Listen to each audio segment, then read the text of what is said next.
हर रोज एक नई कहानी देखने के लिए चैनल को सब्सक्राइब करें और बेल आइकन दबाना ना भूलें। सुबह शनाया तैयार होकर कॉलेज के लिए निकल ही रही होती है कि तभी उसकी माँ संध्या उसे रोकते हुए बोलती है, अरे अरे ऐसे कैसे निकल रही है घर से? मास्क कौन लगाएगा? हाँ बैग में है माँ, रास्ते में लगा लूंगी ना। लगा लूंगी नहीं, अभी लगा कर निकल घर से। अरे नई नई बीमारियाँ बढ़ रही है दुनिया में। इन बीमारियों ने तो जिंदगी झंड कर रखी है। इतना बढ़िया मेकअप किया हुआ चेहरा अब मास्क में छुपाओ, लगा रही हो ना। इतना कहकर शनाया अपने बैग से मास्क निकालकर पहन लेती है और कॉलेज चली जाती है, जहाँ पहले से ही उसका बॉयफ्रेंड आतिश उसका इंतजार कर रहा होता है। उसके आते ही वो बोलता है, क्या जान, आज तुम पूरे आधे घंटे लेट हो। अरे क्या बताऊं बेबी, रास्ते में इतना ट्रैफिक था ना कि मैं तो थक ही गई। ओ मेरी जान, ये मास्क उतारकर अपना सुंदर सा चेहरा तो दिखा दो ताकि मेरा दिन और खूबसूरत हो जाए। उसकी ये बात सुनते ही वो शर्माते हुए अपना मास्क हटाती है तो आतिश उसकी शक्ल देखकर हैरान हो जाता है, क्योंकि मास्क लगाने से शनाया की सारी लिपस्टिक उसके होठों के आसपास फैल जाती है।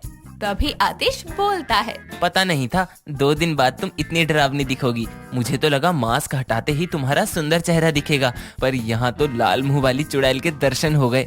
अरे मतलब क्या है तुम्हारा? मतलब कि तुम्हारी लिपस्टिक फैल गई। अरे हाँ, मैं तो भूल ही गई कि मैंने ग्लोसी वाली लिपस्टिक लगाई है। जल्दी निकलना पड़ेगा यहाँ से। ओ नो नो नो, मैं शाम को मिलती हूँ तुम्हें।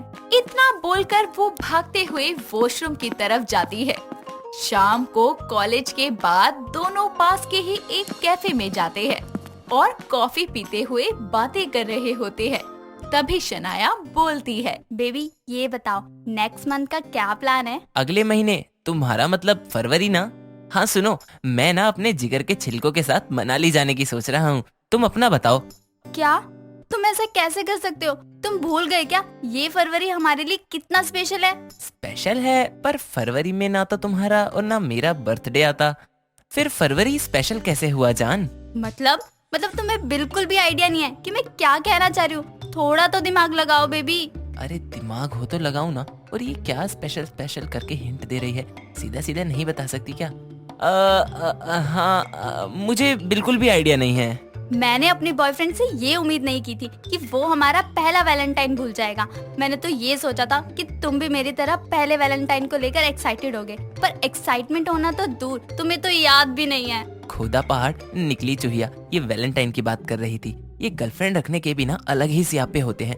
अरे मैं तो जानबूझकर ना जानने की एक्टिंग कर रहा था, वरना वैलेंटाइन डे के बारे में भला मुझे क्यों नहीं याद होगा। और देखना, सिर्फ वैलेंटाइन डे नहीं बल्कि मैं तुम्हारे साथ पूरा वैलेंटाइन वीक सेलिब्रेट करूंगा। ओ आतिश, सच में मुझे तो लगा बॉयफ्रेंड होने के बाद भी मेरा ये वैलेंटाइन तन्हा तन्हा गुजरेगा, पर तुम्हारी बातें सुनकर दिल को बड़ा सुकून मिल रहा है। इतना कहकर दोनों एक दूसरे का हाथ पकड़कर प्यार भरी निगाहों से एक दूसरे को देखने लगते हैं। ऐसे ही समय बीतता है और आशिकों के महीने यानी कि फरवरी की शुरुआत होती है और आतिश और शनाया मास्क लगाए, हाथों में हाथ डाले सड़क पर चल रहे होते हैं। तभी इनको एक दुकान में लाल कलर के फूल, टेडी, हार्ट शेप गुब्बारे और भी बहुत कुछ नजर आता है और ये सब देखकर शनाया बोलती है, ये लाल कलर भी कितना खूबसूरत होता है ना। आतिश, तुम भी मुझे गिफ्ट दोगे ना वैलेंटाइन डे पर? ये भी कोई कहने की बात है? तुम ही तो मेरी इकलौती गर्लफ्रेंड हो, तुम्हें गिफ्ट नहीं दूंगा तो किसे दूंगा? इकलौती? इकलौती से तुम्हारा क्या मतलब है? गर्लफ्रेंड एक ही होनी चाहिए, 36 नहीं। हाँ तो मैंने कौन सा 36 पाल रखी हैं? पता नहीं कभी कभी ये बिना सर पैर की बातें क्यों करने लगती है। तुम भी अच्छा मजाक करती हो। बस कुछ दिन और, 7 तारीख से वैलेंटाइन डे तक तुम्हारा हर दिन हसीन बना दूंगा मैं। हाँ, वेट तो मुझसे भी नहीं हो रहा। चलो ना किसी अच्छे से रेस्टोरेंट में जाकर लंच करते हैं। एज योर विश जान। जिसके बाद वो दोनों लंच के लिए चले जाते हैं। ऐसे ही कुछ दिन बीतते हैं और एक दिन जब आतिश टीवी चलाए फोन में चैटिंग कर रहा होता है, तभी टीवी पर न्यूज में एक खबर की आवाज उसके कानों में पड़ती है। मेरे प्यारे मित्रों, हमारे पास आ रही आशिकों की शिकायतों के चलते और सिंगल लोगों के डिप्रेशन को देखते हुए हमने सबके हित में ये फैसला लिया है कि इस वैलेंटाइन वीक संपूर्ण लॉकडाउन रहेगा।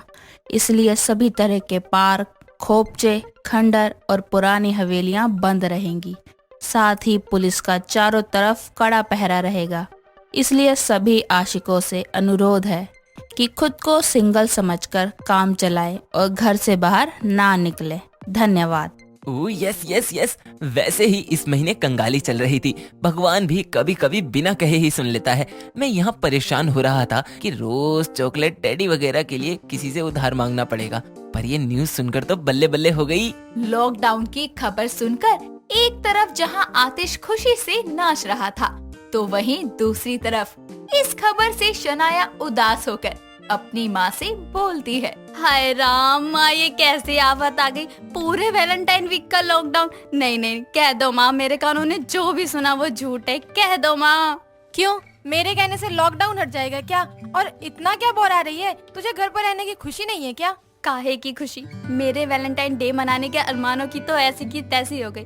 आप मनाओ खुशी, मैं चली कमरे में। अरे खाना तो खाकर जा। मेरी भूख तो मरकर स्वाहा हो गई, नहीं खाना मुझे। इतना बोलकर वो उदासी भरा चेहरा लिए कमरे में चली जाती है।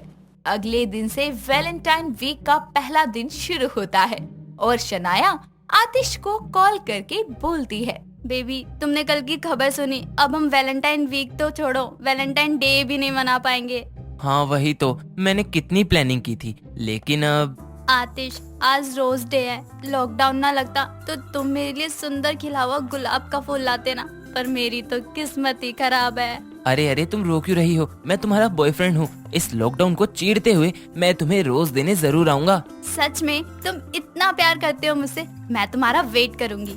इतना कहकर शनाया कॉल को कट करती है, जिसके बाद आतिश खुद से बोलता है। ये जोश जोश में क्या भूल गया मैं। साला सोचा था पैसे बचेंगे, पर यहाँ तो लड़की रोई नहीं और मैं पिघला। अब बोला है तो जाना भी पड़ेगा। ये बोलकर वो कंबल ओढ़े हाथों में गुलाब लिए डरते हुए बाहर निकलता है, तो देखता है कि हर थोड़ी दूरी पर पुलिस खड़ी है और जैसे तैसे बच बचाकर वो कंबल में छुपे हुए शनाया के घर के बाहर पहुंच भी जाता है कि तभी वहां पांडे नाम का एक पुलिस वाला हाथों में डंडा लिए उसका कॉलर पकड़ते हुए बोलता है। हाँ मजनू की औलाद, लॉकडाउन में भी चैन नहीं है। कौन मजनू? मेरे बाप का नाम तो तिवारी है। हाँ हाँ, तिवारी की बीमारी, कहाँ निकली तेरी सवारी? वो मैं देवी के मंदिर जा रहा था फूल चढ़ाने। अच्छा, आजकल देवी को गुलाब का फूल चढ़ाने का चलन है क्या साले? उल्टे पाँव लौट जा, वरना डंडे से इतना सूतूंगा कि तू अपने पैरों पर चलने तो क्या खड़े होने लायक नहीं रहेगा।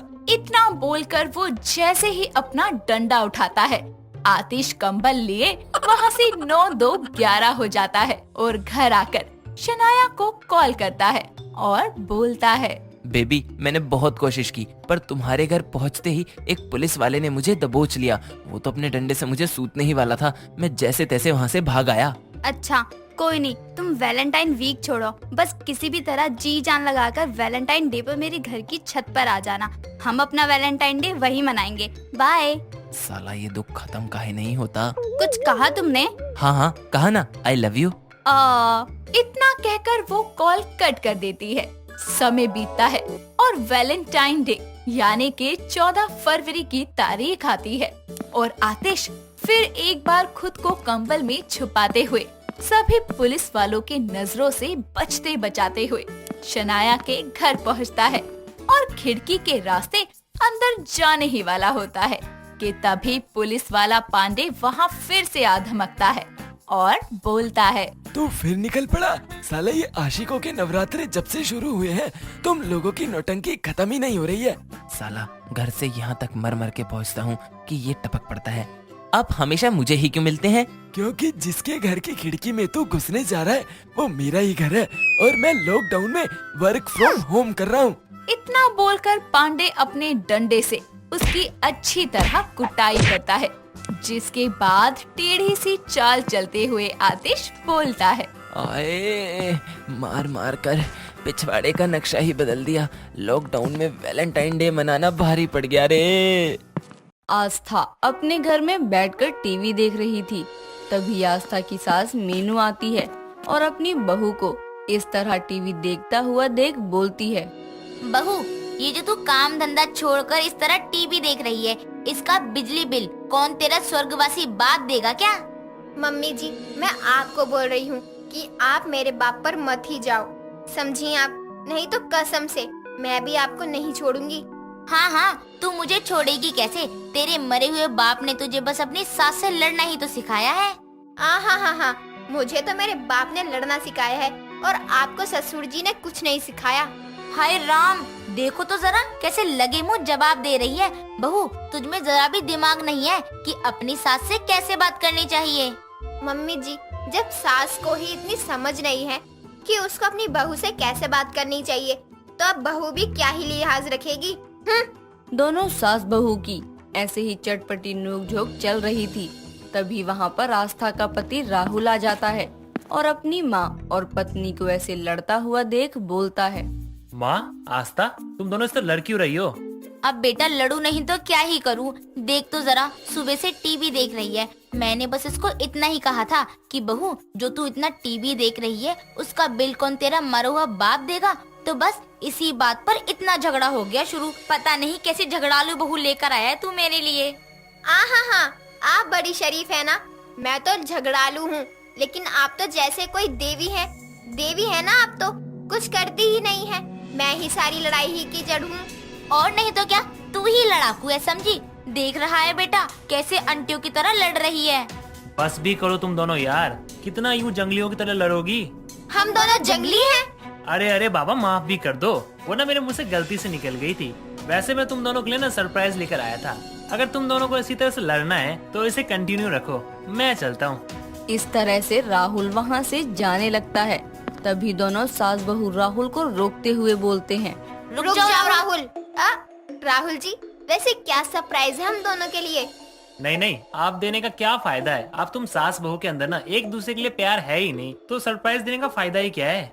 किसने कहा बेटा? हम दोनों की तो नोकझोंक यूं ही चलती रहती है। अभी देख, हम दोनों के बीच कितना प्यार है। क्यों बहू, सही कहा ना मैंने? हाँ माँ, आप कभी गलत हो ही नहीं सकती। अच्छा ठीक है, मैंने ना हमारे लिए ना मूवी की टिकट बुक करी थी, तो आज शाम को वही जा रहे हैं। सच्ची? मुच्ची, तो चलो आप जल्दी से आप दोनों तैयार हो जाओ। राहुल की बात सुनकर आवाज़ा और मीनू तैयार होने चले जाते हैं और थोड़ी देर बाद जब वो लोग तैयार होकर आते हैं और मूवी देखने के लिए घर से निकलकर मेट्रो में जाते हैं, तब आस्था को मेट्रो में बैठने की सीट नहीं दिखाई देती। ये देख आस्था राहुल से बोलती है, राहुल जी, मेट्रो में तो बैठने के लिए सीट ही नहीं है। अब मैं बैठूंगी कहाँ?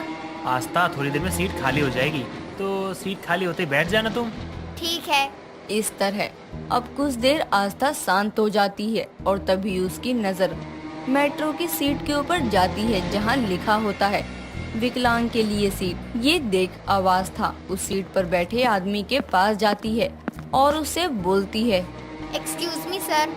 जी बोलिए। आप अनपढ़ है क्या? सॉरी? अब क्या सॉरी बोल रहे हो आप? आप क्या बोल रही हैं? आप ये क्यों बोल रही हैं मुझे? क्या ही गलत बोल दिया मैंने? बस इतना ही तो बोला है ना कि आप अनपढ़ हैं। जी नहीं, मैं अनपढ़ तो नहीं हूँ। आस्था उस आदमी को ये बोल ही रही थी, तभी राहुल भी उसके पास आ जाता है और आस्था को चुप करवाते हुए बोलता है, आस्था शांत रहो यार, अभी थोड़ी देर में मेट्रो खाली हो जाएगी। अजी आप चुप रहिए। हाँ तो आप बताइए कि कहाँ तक पढ़े हैं आप? I am doctor. क्या हुआ, आप ऐसे क्यों पूछ रही हैं? मैं आपसे यह बात इसलिए पूछ रही हूँ क्योंकि मुझे लगा कि आपको पढ़ना नहीं आता है। आप अपनी हद में रहिए। लेडीज है इसका मतलब ये नहीं कि आप कुछ भी बोलेंगी। अरे भाई साहब, क्या गलत बोल दिया मैंने? अब आप ही बताइए। आप हैं डॉक्टर, लेकिन आपको इतना नहीं दिखाई देता कि यहाँ ऊपर लिखा है ये सीट केवल विकलांग के लिए है। देखो मैडम, मैं आपको नहीं जानता कि आप कौन हैं और आपको क्या मैं ही दिख रहा हूँ? अरे भाई, और भी लोग बैठे हैं ना, उनके पास जाओ। और सबसे पहली बात, यहाँ आकर मुझे ऐसे बोल क्यों रही हो? मैं आपको ऐसे इसलिए बोल रही हूँ क्योंकि मेरी सासू माँ काफी देर से खड़ी हैं। आपको दिखाई नहीं दे रहा कि वो एक बूढ़ी औरत है, वहाँ खड़ी हैं और आप यहाँ आराम से पसरे पड़े हैं। Oh hello, mind your language, okay. और वैसे भी आपको बता दूं कि वहाँ सामने वाली सीट खाली हो गई है, इसलिए मुझे ज्ञान देने से अच्छा है कि आप अपनी सास को सीट पर बिठाइए और मुझे ज्ञान देना बंद कीजिए। आस्था उस आदमी से लड़ ही रही होती है, तभी राहुल उसको रोकते हुए बोलता है, आस्था, माँ को सीट मिल चुकी है, और माँ बैठ भी गई है, देखो। भाई अपनी वाइफ को यहाँ से ले जा यार, देखने में पागल लग रही है ये तो मुझे। क्या कहा? मैं पागल हूँ? अरे पागल होगा तू, पागल होगा तेरा बाप, पागल होगा तेरा पूरा खानदान। आस्था बस करो यार, चलो यहाँ से। जैसे तैसे अब राहुल आस्था को वहाँ से ले जाता है और कुछ देर बाद वो लोग मूवी देखने चले जाते हैं। अब अगले 3 घंटे बाद जब मूवी खत्म हो जाती है और वो लोग वापस अपने घर जाने के लिए मेट्रो स्टेशन के बाहर खड़े होते हैं, राहुल अपने फोन में ओला कैब बुक कर रहा होता है। तभी आस्था अपने पति से बोलती है, राहुल जी आप ओला क्यों बुक कर रहे हैं? हम मेट्रो स्टेशन के बाहर खड़े हैं, हम मेट्रो से भी तो जा सकते हैं ना? हाँ हाँ, हम मेट्रो से तो जा ही सकते हैं, लेकिन ये तुम्हारी जो हरकत है ना, उसकी वजह से ना हम मेट्रो से नहीं जाएंगे। राहुल जी मेरी क्या हरकत है? अरे अगर मैंने उनको सीट के लिए बोल भी दिया तो कौन सा बड़ा गुनाह कर दिया? मैंने मम्मी जी के लिए ही तो लड़ाई की थी ना। आस्था मेट्रो में ऐसा नहीं होता है, समझी तुम? यहाँ हर स्टेशन पे ना काफी लोग उतरते हैं, काफी लोग चढ़ते हैं। इस तरह से ना खाली भी होती है और कभी कभी सीट भरी भी होती है, लेकिन इसका मतलब ये नहीं है कि तुम मेट्रो की सीट के लिए लोगों से लड़ती फिरो। अच्छा बाबा सॉरी ना, अब नहीं लड़ूंगी पक्का। वो दोनों आपस में बात ही कर रहे होते हैं। तभी उनके बीच में उनकी बातें काटते हुए मीनू बोलती है, राहुल बेटा मान जाना, बहू जब बोल रही है कि अब तो वो नहीं लड़ेगी तो उसकी बात मान जाना और उसको कर देना माफ। माँ मैं आपकी वजह से इसको माफ कर रहा हूँ, अब आप इसको समझा देना कि आगे से मेट्रो में किसी भी सीट को लेके ना ऐसे लड़े ना। अरे हाँ बाबा मैं इसको समझा दूंगी और ये अब नहीं लड़ेगी मेट्रो में किसी से। क्यों बहू, सही कहा ना मैंने? हाँ हाँ बिल्कुल मम्मी जी, अब मैं किसी से नहीं लड़ूंगी। तो बेटा फाइनल हो गया कि बहू कभी किसी से नहीं लड़ेगी, इसीलिए अब मेट्रो से ही चल। अपनी माँ की बात से सहमत हुआ राहुल अब मेट्रो से घर जाने के लिए तैयार हो जाता है। जिसके बाद अब जब वो एक बार फिर मेट्रो में चढ़ते हैं तब एक बार फिर आस्था सीट के लिए एक लड़की से लड़ाई करने लगती है। अरे बहन एक बात तो बता, जब मैं यहाँ बैठ गई और यहाँ दूसरी सीट पर मैंने अपना बैग रख दिया तो तू यहाँ कैसे बैठ सकती है? यार ऐसे नहीं होता है यहाँ पर, जिसको जहाँ सीट मिलती है वहीं बैठता है। ऐसे कैसे?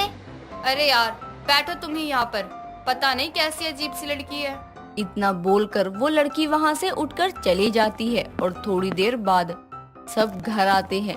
तब राहुल आस्था से बोलता है, आस्था आज मैंने ना गलती कर दी तुमको मेट्रो में ले जाकर। अगर मुझे पता होता ना कि मेट्रो की सीट के लिए तुम इस तरह से लड़ोगी तो कसम से मैं तुम्हें ना कभी नहीं ले जाता। और हाँ कान खोल के सुन लो, आज के बाद ना तुम मेट्रो में ना कभी नहीं ट्रेवल करोगी। राहुल अपनी बात बोलकर चला जाता है तो वहीं आस्था और मीनू एक दूसरे का मुंह देखते ही रह जाते हैं। जिया सुबह की ठंडी ठंडी हवा में अपनी छत पर योगा कर रही होती है और आसपास रहने वाले लड़के उसे अपनी अपनी छत से छुप छुप कर देख रहे होते हैं। जैसे ही जिया सूर्य नमस्कार करने के लिए पूर्व दिशा की ओर मुड़ती है तभी उसकी नजर उन लड़कों पर पड़ती है तो उनको देखकर खुशी से उसे हेलो बोलने लगते हैं। तभी वो पीछे मुड़कर कहती है, सूर्य देवता से पहले इन राक्षसों के दर्शन हो गए, पता नहीं आज का दिन कैसा जाएगा। उफ, शांति से योगा भी नहीं करने देते। सभी लड़के उसे आवाज देते रहते हैं और जिया अपना योगा मैट समेटे नीचे चली जाती है। कुछ देर में फ्रेश होकर जब वो नाश्ते के लिए हॉल में आती है तभी पड़ोस में रहने वाला एक लड़का हाथ में ब्रेड लिए घर आता है और जिया को देखकर कहता है, जिया जी ये ब्रेड लाए हैं आपके लिए। पर मैंने तो नहीं मंगवाया। मम्मी आपने मंगवाया क्या? ना मैंने तो ना मंगवाया। अरे लल्ला जी किसकी ब्रेड तू मेरे घर से डिलीवरी कर रहा है का? अरे मंगवाया नहीं तो क्या, रख लीजिए ना, काम आएगा। जिया तुम ये ब्रेड क्या सैंडविच बनाकर जरूर खाना, खास तुम्हारे लिए ब्राउन ब्रेड लाए हैं। ऐसो है लल्ला, जिया को ब्रेड से एलर्जी है रही है और फोकट की चीजें मोते हजम ना होती तो मोए ना चाहिए जी ब्रेड। जा घर जाकर खुद ही खा लियो। वो लड़का जिया को देखता ही रहता है। तभी ललिता उसे जाने को कहती है। उसके जाते ही मोहल्ले का दूसरा लड़का दूध की थैली लिए देने आता है तो ललिता उसे भी जैसे तैसे रवाना कर किवाड़ बंद कर देती है और कहती है, हाय दैया मेरी जवान लल्ली के लाने तो जो लड़के दीवाने भय पड़े हैं। कसम से लड़की जवान नहीं हुई कि आफत की पुड़िया हो लगत है। हाँ मम्मी, जब से मैं 20 की हुई हूँ मेरे पीछे तो लड़के की लाइन लगी है। अभी सुबह ही देखो ना, मैं छत पर योगासन कर रही थी तो मोहल्ले के लड़के ताड़ासन। हाँ तो का हो गयो, ताड़ासन भी तो योग होता है। मम्मी, वो योगा वाला ताड़ासन नहीं कर रहे थे, वो मुझे योगा करते हुए ताड़ रहे थे। बताओ, मेरी जवानी तो मेरे लिए ही आफत होती जा रही है। छोड़ जा, फालतू लोगन की बात पर ध्यान न दे, नाश्ता कर, कितनी सूखती जा रही है। जिया बहुत खूबसूरत और खुद को वेल मेंटेन रखने वाली लड़की थी। मोहल्ले और कॉलेज के लड़के उसे देखते ही आहें भरा करते थे, लेकिन जिया को ये सब बिल्कुल अच्छा नहीं लगता था। जिया की माँ उसे किसी चीज के लिए रोका टोका नहीं करती थी, लेकिन जिया खुद ही ज्यादा लड़कों की नजर में ना आए, इसीलिए ज्यादा फैशनेबल कपड़े पहनना पसंद नहीं करती थी। एक रोज वो कॉलेज जाने के लिए रिक्शा ढूंढ रही होती है, तभी उसी के मोहल्ले का लड़का बाइक लिए उसके सामने टशन से ब्रेक लगाते हुए कहता है, आइए ना, बैठिए, कॉलेज पहुंचा दूंगा आपको।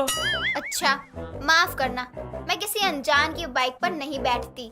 अनजान? जिया जी, जरा ध्यान से हमारा थोपड़ा देखिए। हम आपकी गली के 3 गली छोड़ के चौथे मकान के तीसरे कमरे में किराए पर रहते हैं। हमारा नाम है। वो बोल ही रहा होता है, तभी जिया की पड़ोसन आंटी दमयंती वहाँ आ जाती है और उस लड़के के कंधे पर जोर से मारते हुए कहती है, अरे सुजाता के छोरे, जरा मुझे अपनी फटफटिया पर नुक्कड़ तक छोड़ दे। नहीं छोड़ सकते हैं काकी, बाइक में पेट्रोल नहीं है। और जिया जी, आप काहे मुंह ताक रही हैं? बैठिए ना, कॉलेज छोड़ देते हैं। हाय हाय, जब बाइक में पेट्रोल नहीं है तो जिया को बैठाकर बाइक क्या पानी डालकर चलाएगा? नालायक। ये काकी कहाँ से टपक पड़ी यार? काकी आप जाओ ना, 2 जवान लोग बातचीत कर रहे हैं, क्यों अपनी बुढ़ी टांग अड़ा रही हो? हाय दैया, बूढ़ी होगी तेरी अम्मा और ज्यादा जवानी छा रही है तुझे। रुक, तेरी अम्मा को तो मैं बताती हूँ। उफ, जिया निकल यहाँ से, वरना ये लड़का फिर कुछ बोल पड़ेगा। पड़ोसन लड़के को खूब खरी खोटी सुनाती है, जिसका फायदा उठाकर जिया पतली गली से निकल जाती है। कुछ देर में जैसे ही कॉलेज पहुंचती है तो उसके पीछे पीछे सारे लड़के उसे देखते हुए चलते हैं। तभी सामने से उसकी फ्रेंड स्टाइलिश से कपड़े पहने स्वीटी उसके सामने आती है और उसके पीछे चल रहे लड़कों को देखकर जिया से कहती है, जवानी की नई बहार, नजर घुमा के देख, तेरे पीछे पड़े हैं लड़के हजार। उसके इतना कहते ही जिया पीछे मुड़ती है तो सारे लड़के उसे देखते ही तितर बितर होते हुए इधर उधर चले जाते हैं।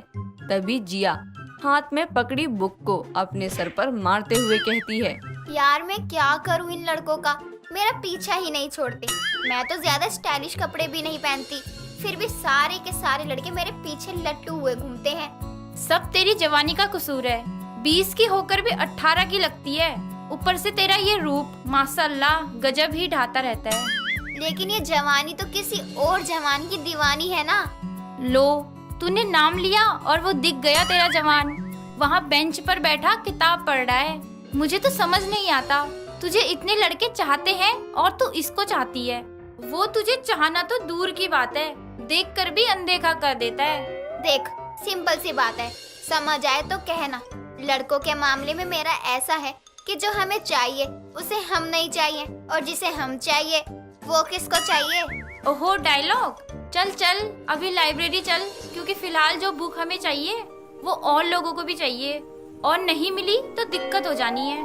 तभी जिया बेंच पर बैठे उस लड़के को प्यार से देखते हुए वहाँ से चली जाती है। समय बीतता है, जहाँ सारे लड़के जिया पर मरते तो जिया संभव नाम के लड़के को पसंद करती। एक रोज वो स्वीटी को बाय कहते हुए बस की तरफ जा रही थी, तभी कॉलेज में पढ़ने वाला सुयश उससे टकरा जाता है और उसका हाथ पकड़कर कहता है, अरे ध्यान से, तुम्हें लगी तो नहीं? तुम कहो तो मैं तुम्हें घर छोड़ दूं? सुयश, घर का पता नहीं, लेकिन भगवान के लिए फिलहाल मेरा हाथ छोड़ दो। Oh sorry. ध्यान कहाँ रहता है तुम्हारा, देख कर ही नहीं चलते। अब जो तुम्हें देख कर चल रहा हो वो भला कैसे संभल कर चल सकता है? यार अभी तुम भी और लड़कों की तरह फ्लर्ट मत करो, मुझे ये सब चीजी बातें बिल्कुल नहीं पसंद। लेकिन मुझे तो तुम पसंद हो ना। अच्छा, आज तुम थोड़ा सा टाइम मेरे साथ स्पेंड कर लो ना। अरे यार, भगवान के लिए मेरा पीछा छोड़ो। सुयश, वैसे ही लेट होने की वजह से मेरी बस निकल गई है। नहीं, आज तो। वो बोल ही रहा होता है, तभी संभव वहाँ आकर जिया का हाथ पकड़ लेता है। ये देख जिया का दिल जोरों से धड़कने लगता है। तभी वो उसकी तरफ देखते हुए प्यार से कहता है, तुम अभी तक वेट कर रही थी मेरा, चलो साथ चलते हैं। अरे कहाँ? तुमसे मतलब, साइड हटो। अब दो कपल को जाने के लिए रास्ता भी नहीं दोगे क्या? कपल? हाय, कहीं मैं सपना तो नहीं देख रही? तभी संभव उसे अपनी कार में बैठाकर उसके घर ड्रॉप करता है। तो जिया उसे घर के अंदर आने के लिए बहुत कहती है, तो वो मान जाता है, जहाँ वो जिया की मम्मी से भी मिलता है। तीनों चाय पीते हुए बातें करते हैं। वैसे बेटा, उम्र का हैगी तुम्हारी? जी, उम्र 24। तुम तो जवान हो, मतलब बुरा ना मानो, ऐसे ही पूछ लियो मैंने। वो का हैगो ना, जवान छोरी की माँ हूँ, तो बस हमेशा जाके लगन के लाने अच्छे लड़के के लिए तलाश में रहूँ। आंटी जी, बच्चों के जवान होते ही माँ बाप की चिंता और बढ़ जाती है।